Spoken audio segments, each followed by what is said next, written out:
Guys, I have about an hour and a half left before I actually have to do an online Zoom for a career expo. Okay, just making network connections, etc., etc.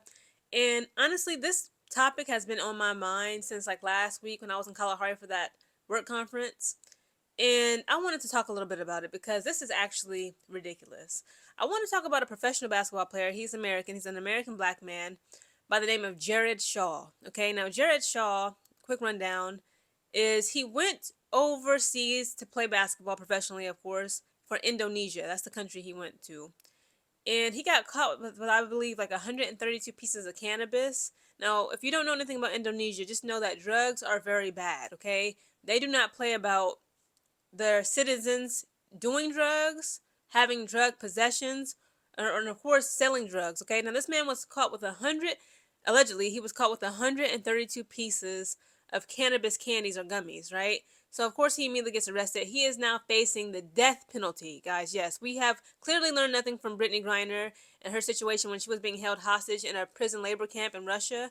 Okay, this was like what, 2-3 years ago almost. And Jared Shaw now, guys, is facing the death penalty. And the death penalty that they give you in Indonesia, specifically for when it comes to drugs in that nature, paraphernalia in that nature, is death by firing squad. Okay, they take 20 people, they arm them with guns, with weapons, and they shoot and aim for your heart. Okay, this whole situation is sad, but at the same time, it just shows you how foolish, for real, how stupid some people can be. Guys, this is an article brought to you by ladbible.com. It is titled Basketball Player Faces the Death Penalty for Stupid Mistake While in Indonesia, okay?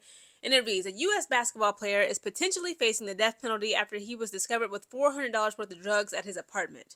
Jared Shaw, a 35-year-old athlete from Dallas, could either be handed the death penalty or sentenced to a long spell behind bars in the Asian country. Shaw has been playing for I believe it's pronounced Perwira Bindung, the 2023 Indonesian Basketball League winners, but he has now been banned from the competition for life and is currently stuck in pre-trial detention. Indonesia is well known for some incredibly strict stance when it comes to drugs, with 3 UK adults narrowly avoiding the death penalty after they were deemed to have smuggled in $300,000 worth of drugs using Angel Delight sachets. Another British grandmother remains on death row in the country and has remained there for the past 12 years after smuggling 1.6 million worth of drugs in from Bangkok. I'm sorry, but I can't feel sorry for any of these people. Y'all know the laws.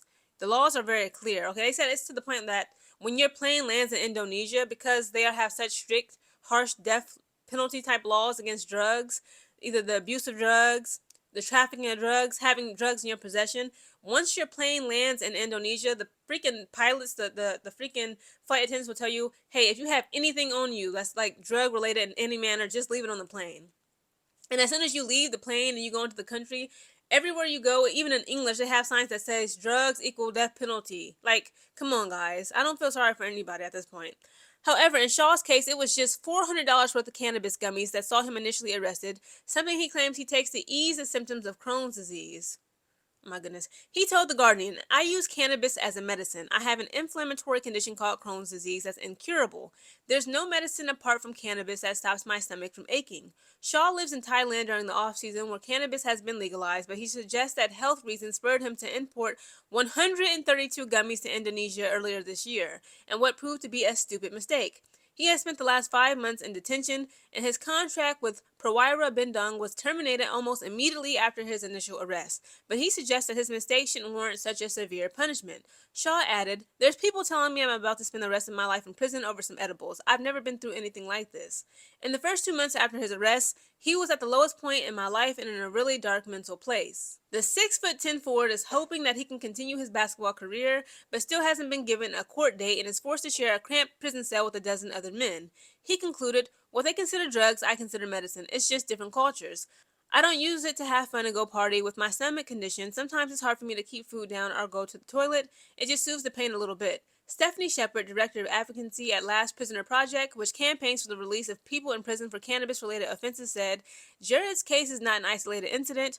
Around the world, people are serving extreme sentences for nonviolent cannabis offenses that pose no threat to public safety. These punishments run counter to international human rights standards. Again, he can come out with all the excuses in the world. Oh, I just use it to soothe my stomach. I have Crohn's disease. I have inflammatory, IBS. I have knee pain. Listen, It's like people don't get it. It's like this is why, as Americans, specifically we as Americans, can see as an American black man from Dallas, Texas, this is why Americans are seen around the world as being stupid, being arrogant, and disrespectful. Listen to me, guys. Let me spell it out to you, okay? This is why I love to travel. But when you travel to certain countries, to any country, I don't care if you're going to Canada, up the street from America, I don't care if you're going down to South America, Argentina, you must understand, okay, first educate yourself on the laws and the customs and the traditions of that land, that foreign country you're going to.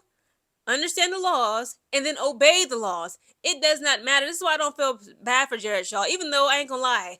Yes, that's very excessive. Okay, you're gonna shoot somebody using 20 gunmen, okay, aiming for his heart because he had cannabis. But again, if you understand the law, and I don't want to hear nothing about, oh, I didn't know. Because clearly he knew. Like, you heard what he said out of his own mouth. Yes, I understand, like, et cetera, et cetera. This is the law. But what you guys see as drugs, I see as medicine. It does not matter, sir. You are in a foreign land. You got to obey the laws, the customs, the courtesies, the traditions, the histories of that people and those people's lands and those people's laws. Period. Point blank. Like, why are people just this freaking stupid? I don't care if I'm traveling to China. I'm going to Bangkok. And they tell me, like, it's illegal to import, a certain gel pen, okay, or else you'll be facing the death penalty. Guess what? I don't care. Oh, I just use it for writing. If those people say that's against our laws, that's disrespectful to our customs and courtesies, I believe Indonesia, they have a terrible history with opiates and opiates abuse. The citizens of Indonesia, the Indonesian people, had issues with abuse of opiates. Okay, they are so strict. They saw how terrible that drug just literally just devastated that nation, the land, the families, the men, the women, the children in that country. When they say, if you are here in our country, you are not to have any type of drugs. Again, we don't care if it's medicinal to you, sir. Over here, this is a drug that has devastated our people, and we're not playing with you. If you are caught with it, trafficking it, using it for your own personal use, your pleasurable use, your medicinal use, we don't care. You will be facing the death penalty. And for you to be so stupid, Mr. Shaw, okay, Jared Shaw, I'm sorry, I'm sorry if I have like a harsh tone, but I just can't understand the stupidity of people. I just don't, okay? For this man to be so arrogant and so pompous and so cocky and just so stupid that he decided, you know what, I don't care about what you guys got to say about anything.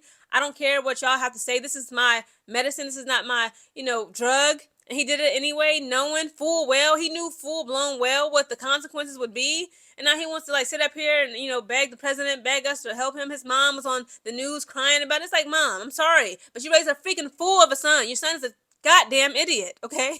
I'm sorry, guys. Again, I don't mean to be harsh in my tone, but this, like, when I first heard this story last week, when I first learned about it, it literally, like, blew my mind. How dumb this man could be. Again, he's in a nightmare of a situation, Mr. Shaw, that is, but at the same time, he has nobody to blame but himself. Maybe the president can go over there and pardon him or have an exchange. Listen, this is the same country in Indonesia. They got a grandmother. She's a grandmother. She's been on death row for the past 12 years. She's been in prison there because she smuggled $1.6 million worth of drugs. I don't feel sorry for her. She knows better.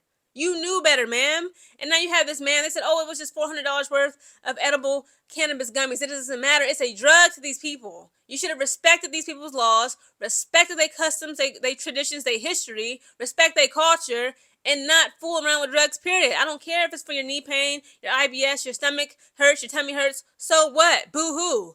Go to the doctor, okay? Go to the drugstore, get some over-the-counter Pepto-Bismol like we all do. This man is an idiot, okay? And I'm sorry, but I can't feel too bad, even though that's a nightmare of a situation. Imagine getting shot by 20 people in the heart, death by firing squad, because you wanted to be so arrogant and cocky and pompous and think, well, the laws don't apply to me. Well, this is your freaking punishment, sir. I don't know what to tell you, but hey, I don't even know. Again, at this point, I don't even know what to tell Mr. Shaw, except for you rung it on yourself.